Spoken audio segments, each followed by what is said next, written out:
May mga naitalang sugatan sa biglang pagsabog sa bangketa sa Tondo, Maynila ngayong hapon. At nakatutok doon live si Von Aquino. Von?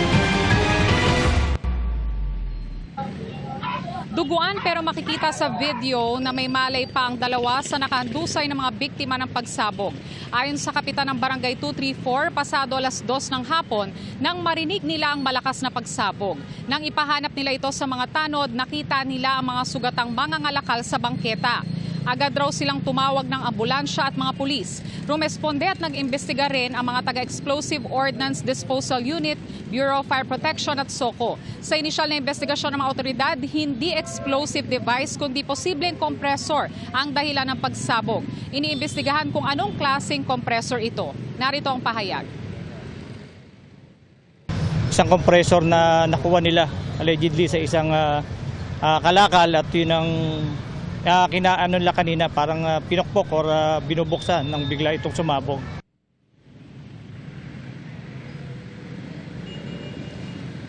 Pia, ayon pa sa hepe ng MPD Station 2, dinala sa Jose R. Reyes Memorial Medical Center yung 4 na sugatan at nasa operating room na sila. Ito namang pinangyarihan ng pagsabog ay nakakordon pa rin hanggang sa ngayon matapos yung investigasyon dito ng mga otoridad. Pia?